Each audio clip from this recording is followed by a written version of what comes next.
Hi అండి, నమస్తే. Welcome to my channel Lakshmi Ramana recipes. అందరూ ఎలా ఉన్నారండి? బాగున్నారా? ఈరోజు మాకు తిరుపతిలో గంగమ్మ జాతర అండి. మంగళవారం కదా, ప్రతి సంవత్సరం మాకు ఇక్కడ జాతర చేస్తారండి మే నెలలో.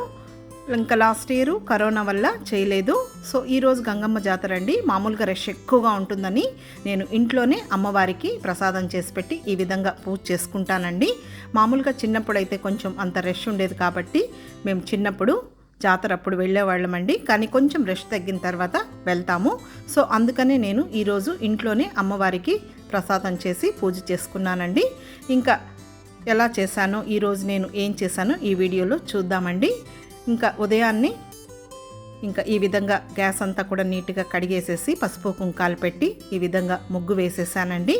ఇంకా ప్రసాదం చేయాలి కదా. తర్వాత కొత్త కుక్కర్ అండి. నేను మొన్న ఫోన్ కొంటే నాకు రిటర్న్ గిఫ్ట్గా కొత్త కుక్కర్ వచ్చిందండి. లాస్ట్ టైం కూడా నేను కొత్త కుక్కర్ చూపించాను కదా, అది గోల్డ్ షాప్లో నేను స్కీమ్ ప్లాన్ చేస్తే అది వచ్చిందండి. నాకైతే కుక్కర్లు ఈ 2 వచ్చాయండి. సో ఇంకా నేను ఫస్ట్ కుక్కర్ వాడేటప్పుడు ప్రసాదాన్ని కుక్కర్లో చేస్తానండి. సో ఇంక ఈరోజు ఈ కుక్కర్లో చేద్దామని ఇంకా ఓపెన్ చేస్తున్నానండి. ఇది అపోలో కంపెనీ అండి. కొంచెం పెద్దగానే ఉందండి, సైజు బాగుందండి. నేను స్టీల్ కుక్కర్ ఒకటి కొందామని అనుకుంటూ ఉన్నాను, కానీ నాకు ఇంకా ఫోన్ కొనిన దానివల్ల ఈ కుక్కర్ వచ్చిందండి. బాగుందండి. ఇప్పుడు ఇది ఓపెన్ చేశాను. చూడండి, ఈ విధంగా ఉంది. కొంచెం పెద్దదిగానే ఉంది. నేనైతే బాక్స్ పైన చూసి కొద్దిగా చిన్నదేమో అనుకున్నానండి. సో ఇప్పుడు ఇదంతా నేను ఓపెన్ చేస్తున్నానండి. బాగుంది కదా అండి కుక్కరు. మరీ చిన్నది కాదు, కొంచెం మీడియం సైజ్గానే ఉంది. ఇంకా హ్యాండిల్ ఒకటి ఇచ్చాడు. తర్వాత విజిల్ అండి, ఈ విధంగా బాక్స్లో పెట్టేశాడు. సో ఇప్పుడు దీన్ని ఫిట్ చేసేసుకోవాలి. ఇప్పుడు నేను ఇక్కడ ఫిట్ చేస్తున్నానండి.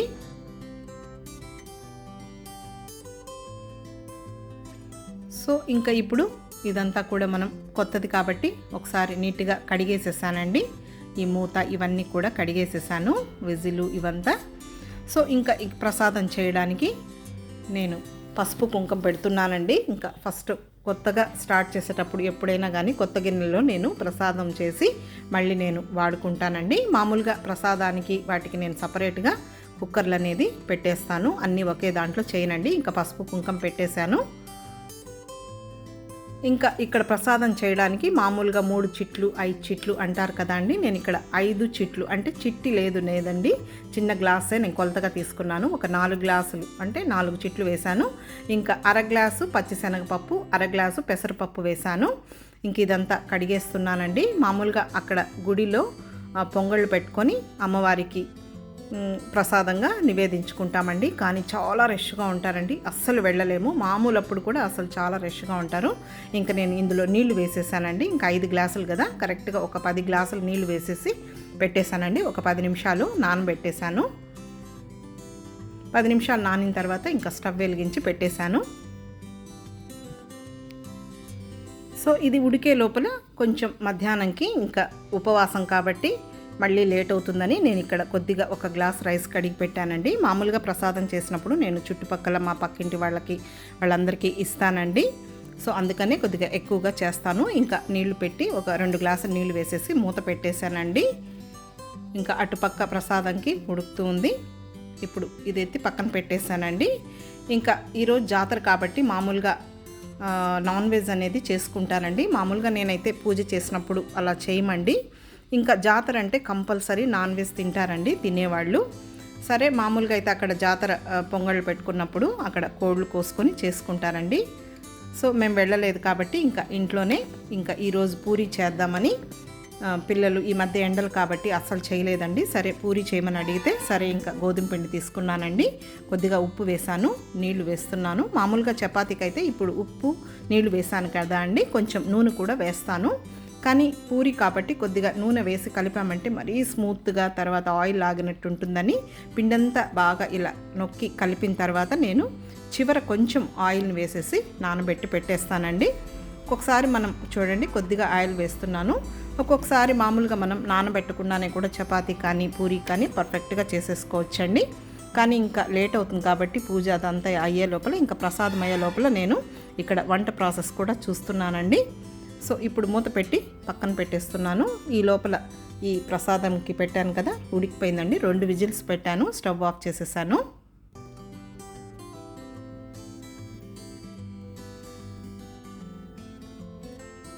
ఇప్పుడు దీన్ని తీసి పక్కన పెట్టేస్తున్నానండి. కొంచెం ప్రెజర్ అంతా పోయిన తర్వాత చూద్దాము. ఇంకా ఈ లోపల రైస్ కొద్దిగా నానింది, స్టవ్ వెలిగించేసానండి. ఇంకా ఆ ప్రెజర్ అంతా పోయే లోపల ఇక్కడ ఇంకా జీడిపప్పులు ఇవన్నీ వేయించుకుంటే మనకు టైం సేవ్ అవుతుందండి. చూడండి, ఒక్కొక్కటే మనం ఈ విధంగా టకటకా చేసేసుకున్నామంటే పని అనేది చాలా ఈజీగా మనకు క్విక్గా అయిపోతుందండి. ఇంకా ఇక్కడ కొద్దిగా జీడిపప్పులు కొద్దిగా ఎక్కువగా ఉండాలండి మా వాళ్ళకు. సరే, కొద్దిగా నెయ్యి వేసి ఒక 2 టేబుల్ స్పూన్లు కొద్దిగా జీడిపప్పులు, అలాగే జీడిపప్పులు కొద్దిగా వేగిన తర్వాత ఎండు ద్రాక్ష కూడా వేసానండి. ఇంకా మీడియం ఫ్లేమ్లో మంచి కలర్ వచ్చే వరకు ఫ్రై చేసేసుకుంటే సరిపోతుంది. ఇప్పుడు వేగిపోయాయి, కొంచెం ముందుగానే ఆఫ్ చేయాలి. ఆ వేడికి మళ్ళీ కొంచెం కలర్ వస్తాయి. ఇప్పుడు పక్కన పెట్టేశాను. ఇంకా రైస్ కూడా విజిల్ వచ్చేసిందండి, ఆఫ్ చేసేసాను. 2 విజిల్స్ అండి, ఆఫ్ చేసేసాను. ఇంకా ప్రెజర్ అంతా పోయింది. ఈ లోపల నేను బెల్లంని కూడా కొట్టి పెట్టుకున్నానండి. ఒక పెద్ద బెల్లం ముద్దని కొట్టి పెట్టాను. ఇంకా ప్రెజర్ అంతా పోయింది. ఓపెన్ చేస్తున్నానండి. చూడండి, రైస్ అనేది మనకు ఉడికిపోయింది. మరి ముందుగానే మనం మెత్తగా ఉడికించుకోకూడదండి. 5 గ్లాసులు వేసాను కదా నేను, కరెక్ట్గా 10 గ్లాసులు వేసి కొద్దిగా నానబెట్టాను. ఇప్పుడు దీన్ని తీసి పక్కన పెట్టేస్తున్నానండి. ఇంకా బెల్లంలో కొంచెం మనకు ఇసుక అదంతా ఉంటుంది కాబట్టి ఈ విధంగా ముందుగా మనం కొద్దిగా నీళ్లు వేసేసుకొని కొద్దిగా అలా కరిగించుకొని వడగట్టుకున్నామంటే అందులో ఏదైనా ఇసుక అదంతా ఉంటుంది కాబట్టి మనకు ఇంకా అంత చేసినప్పుడు ఇసుక ఉన్నిందంటే వేస్ట్ కదా అండి. సో ఈ విధంగా మనకు కొంచెం టైం పట్టినా కూడా ఇలా చేసుకుంటే సరిపోతుంది. ఇంక ఇదంతా కరిగే లోపల నేను ఇలాచీని కూడా కొట్టి పెట్టేశానండి. ఒక 8 ఇలాచీలు, 8 ఇలాచీలని కొట్టి పెట్టేశాను. సో ఇప్పుడు ఇదంతా అయిపోయిన తర్వాత ఇందులోకి నేను స్ట్రైనర్ పెట్టి వడగట్టేస్తున్నానండి. ఇంకా దీనిలో మనం కొంచెం నీళ్లు వేసేసుకొని మళ్ళీ కొద్దిగా కరిగించి దాంట్లో వేస్తే సరిపోతుంది. చూడండి, ఈ విధంగా వేస్తున్నాను నేను. ఇలా చేస్తే మనకు చూడండి అక్కడ కనిపిస్తున్నాయి చూడండి ఇసుక అదంతా. ఒక్కొక్కసారి అంత ఉండదండి, ఒక్కొక్కసారి ఉంటుంది. సో మనం ఇలా వడగట్టేసుకుంటే సరిపోతుంది. ఇప్పుడు మళ్ళీ స్టవ్ వెలిగించేసేసుకొని ఇదంతా ఒకసారి కలిపేసేసుకోవాలండి. మరీ మెత్తగా ఉన్నా కూడా బాగుండదు. ఇప్పుడు మనం ఇంకా ఈ పెసరపప్పు, పచ్చిశనగపప్పు వేసాం కదా అండి, 2 వేస్ట్ చేస్తే బాగుంటుంది. ఇప్పుడు ఇదంతా కలిపేసిన తర్వాత కొద్దిగా చక్కెర వేస్తే టేస్ట్ అనేది బాగుంటుంది. మామూలుగా ఉత్త బెల్లంతో లేదు చక్కెరతో మనం చక్కెర పొంగల్ అనేది చేస్తూ ఉంటాం. కానీ ఇలా బెల్లం పొంగల్లో కూడా కొద్దిగా ఒక గుప్పెడు చక్కెర వేసేస్తే టేస్ట్ అనేది బాగుంటుంది. ఇప్పుడు కాచి చల్లార్చిన పాలండి ఒక పెద్ద గ్లాస్ వేసాను. అలాగే ఇలాచీ పౌడర్ కూడా వేసేసాను. ఇప్పుడు ఇదంతా కలుపుకొని ఒక 4-5 నిమిషాలు ఉడికించుకోవాలండి. మామూలుగా ఇలా పాలు వేస్తే విరిగిపోయాయి అంటారండి, ఏం లేదండి. చూడండి, చక్కగా వచ్చింది. ఇప్పుడు స్వీట్స్లో మనం కొద్దిగా సాల్ట్ అనేది వేసుకుంటే టేస్ట్ అనేది ఇంకా బాగుంటుంది. సో ఇప్పుడు నేను కొద్దిగా సాల్ట్ వేసాను. అలాగే ఒక 2 టేబుల్ స్పూన్ల నెయ్యి కూడా వేసానండి. మరీ ఎక్కువ నెయ్యి లేకున్నా కూడా మనం మీడియంగా కూడా చేసుకోవచ్చండి. ఇంకా నెయ్యి ఎక్కువ ఇష్టపడే వాళ్ళు ఎక్కువ కూడా వేసుకోవచ్చు. ఆల్రెడీ మనం అక్కడ జీడిపప్పులో కూడా వేసాం కదా, ఇంకా అది కూడా వేస్తాము. సో ఇప్పుడు ఇదంతా కలిపేసేసానండి. మూత పెట్టి ఒక 4-5 నిమిషాలు పెట్టేసేసేయాలి. ఇప్పుడు చూడండి, పర్ఫెక్ట్గా మనకు బెల్లం పొంగల్ అనేది రెడీ అయిపోయింది. ఈ విధంగా ఉండాలి. కొంచెం చల్లారిన తర్వాత మనకు కరెక్ట్గా సరిపోతుందండి. మరీ గట్టిగా ఉన్నా కూడా బాగుండదు, అలాగని లూజ్గా ఉన్నా కూడా బాగుండదు. ఇప్పుడు స్టవ్ ఆఫ్ చేసేసాను.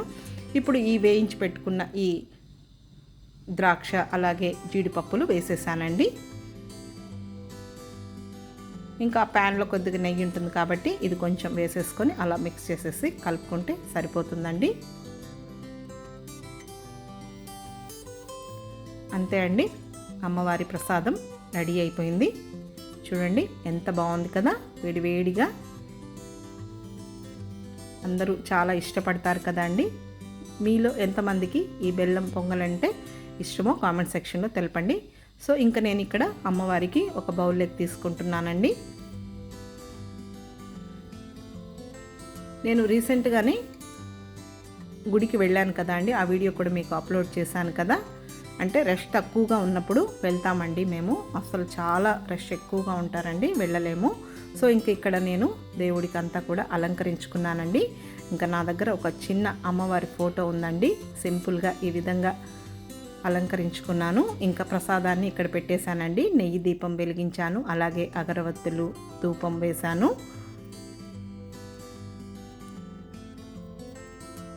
సింపుల్గానే అమ్మవారికి నేను ఇక్కడ పూజ చేసుకుంటున్నానండి. ఇంకా సత్యనారాయణ స్వామి పటము సో అమ్మవారి పైన పెడతానండి. ఇంకా ఈరోజు ఈ విధంగా పూజ చేద్దామని ఇలా కింద పెట్టానండి. సాయిబాబా అంటే ఎప్పుడో గుడికి వెళ్ళినప్పుడు చిన్న ఫోటో తీసుకొని ఉన్నామండి. ఇంకా అదే పెట్టేశాను. ఇంకా వైభవ లక్ష్మి అండి, లక్ష్మీదేవి, అలాగే వెంకటేశ్వర స్వామి, ఆ దేవుని ఆశీస్సులు మీ అందరికీ ఉండాలని మనస్ఫూర్తిగా పేరు పేరున కోరుకుంటున్నానండి. ఇంకా అంతే అండి. ఈ విధంగా నేను సింపుల్గా ఇంట్లోనే పూజ చేసుకున్నానండి. కొంచెం రెస్ట్ తగ్గిన తర్వాత కంపల్సరీగా వెళ్తాము. ఇంకా పిల్లలకి కూడా ఎగ్జామ్స్ జరుగుతూ ఉన్నాయండి. సో నేనే ఈ విధంగా పూజ చేసుకుంటూ ఇలా వంట చేసుకుంటూ ఈరోజు అమ్మవారికి సింపుల్గా పూజ చేసుకున్నానండి.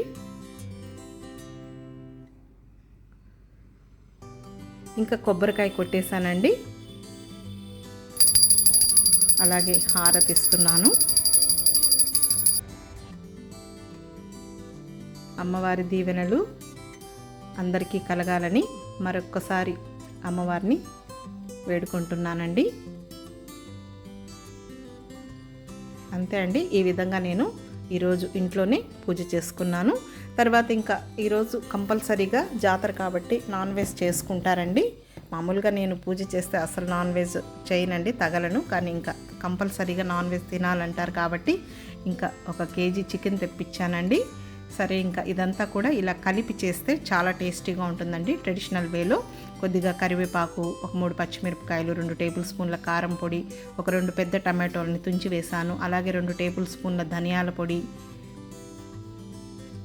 తర్వాత అల్లం వెల్లుల్లి పేస్టు, రాళ్ళుప్పు, కరివేపాకు ఇవన్నీ వేసి ఆ టమాటోల్ని బాగా మ్యాష్ చేసేసి అంత బాగా కలిపేసి అమ్మమ్మలు నానమ్మలు ఎక్కువగా ఈ విధంగా చేసేవాళ్ళండి. చాలా టేస్టీగా ఉంటుంది. అంత బాగా కలిపేసిన తర్వాత కొంచెం కొత్తిమీర కూడా వేసేసి బాగా కలిపేసేసానండి. ఆ టమాటోల్ని బాగా అంటే ఒక్కొక్కసారి మనం టమాటోలు వేస్తే ముందు చికెన్ ఉడకదంటాం కదా అండి. కానీ ఈ విధంగా మ్యారినేషన్ చేస్తే బాగుంటుంది. నేను ఇలా కూడా చేస్తానండి. ఇలా కూడా ఇష్టపడతారు. ఇంకా చెప్పాను కదా అండి, కుక్కర్లో చేస్తేనే ఇష్టపడతారు. ఇంకా స్టవ్ వెలిగించి కుక్కర్ పెట్టాను. ఒక 3 టేబుల్ స్పూన్ల నూనె వేసానండి. ఆవాలు, మినప్పప్పు మేమైతే వేస్తామండి, బాగుంటుంది. ఇంకా వేగిన తర్వాత 2 ఉల్లిపాయలు, తర్వాత ఇంకా 2 పచ్చిమిరపకాయలు, కరివేపాకు వేసి వేగిన తర్వాత ఇంకా ఈ మ్యారినేషన్ ఇంక ఇదంతా నేను ఉల్లిపాయలు ఇవంతా కోసే లోపల ఒక 10 నిమిషాలు టైం పట్టిందండి. ఇంకా ఇదంతా కూడా బాగా మ్యారినేషన్ అయింది. ఇంకా బాగా ఫ్రై చేసేసేయాలండి. ఇంకా ఏం అన్నీ కలిపేసాం కదా అక్కడే, ఇంకేం అవసరం లేదండి. ఇంకా అన్నీ కారం అన్నీ సరిపోతాయి. ఉప్పు మాత్రం కొద్దిగా వేయాలి, మిరియాల పొడి, ఉప్పు లాస్ట్లో. చూడండి ఇదంతా బాగా ఒక 10 నిమిషాలు బాగా ఫ్రై చేశానండి. అందులో నీళ్లు వస్తాయి కదా, చూడండి మంచి వాసన వస్తుందండి. తర్వాత కచ్చాపచ్చాగా దంచుకున్న మిరియాల పొడి 1 టేబుల్ స్పూన్ వేసానండి. తర్వాత అది కూడా వేసిన తర్వాత కొంచెం బాగా ఫ్రై చేసి ఒక పెద్ద గ్లాస్ నీళ్లు వేసాను. కొంచెం పూరీలో కాబట్టి ఈ విధంగా ఉంటే బాగుంటుందండి, దోశ, పూరి, ఇడ్లీలోకి. ఇప్పుడు మూత పెట్టేశానండి. ఇంకా ఒక 2 విజిల్స్ వస్తే సరిపోతుంది. మాకు ఇక్కడ కొంచెం చికెన్ అనేది గట్టిగా ఉంటుందండి. సో అందుకని నేను కుక్కర్లోనే చేస్తాను. ఇంకా అది విజిల్ వచ్చే లోపల ఇంకా ఈ పిండి బాగా నానిపోయిందండి. ఇంకా అవి చిన్న చిన్న బాల్స్ చేసేసుకున్నాను. తర్వాత ఇంకా పూరీలు చేస్తున్నానండి. చూడండి కొంచెం పొడిపిండి వేసేసుకొని ఈ విధంగా పూరీలు చేసేసాను. ఇంక ఇది ప్రెషర్ వచ్చేసిందండి. స్టవ్ ఆఫ్ చేసి పక్కన పెట్టేసి ఇంకా పూరీలు చేయడానికి ఆయిల్ పెట్టానండి. మామూలుగా జాతర అంటే బిర్యానీ, అలాగే అలసంద వడలు, మినపవడలు తినేవాళ్ళు మినపవడలు అలా చేసుకుంటారండి. బంధువులంతా వస్తారు. సో ఇంకా ఎగ్జామ్స్ కాబట్టి ఏం లేదండి, ఇంకా సింపుల్గా మేమే అన్నమాట. ఇంకా ఆయిల్ కాగింది, పూరి వేసానండి. ఆయిల్ మరీ ఎక్కువేం అవసరం లేదు, మళ్ళీ కావాలంటే వేసుకోవచ్చు. చూడండి ఇప్పుడు నేను పూరీలు చేసేసి ఒక నాప్కిన్ వేసుకున్న ప్లేట్లోకి షిఫ్ట్ చేసేసానండి. ఇంకా మొన్ననే బిర్యానీ అది చేశాను కదా అండి, ఇంకా చల్లగా ఉంది కాబట్టి ఇంకా పూరి అడిగారు కాబట్టి పూరి చేశానండి. అలా ఒక 2-3 పూరీలు తిని కొంచెం తింటే మజ్జిగన్నం తింటారు, లేదు అది కూడా లేదండి, లేదు మజ్జిగ చేసి ఇచ్చేస్తాను. చూడండి పూరీలు రెడీ అయిపోయాయి. ఇప్పుడు ప్రెషర్ అంతా పోయిందండి కుక్కర్కి. చూడండి తీసి చూస్తే మనకు పులుసు అనేది రెడీ అయిపోయింది. మళ్ళీ ఒకసారి స్టవ్ వెలిగించానండి. జస్ట్ ఒక్క నిమిషం అలా వేడి చేశాను.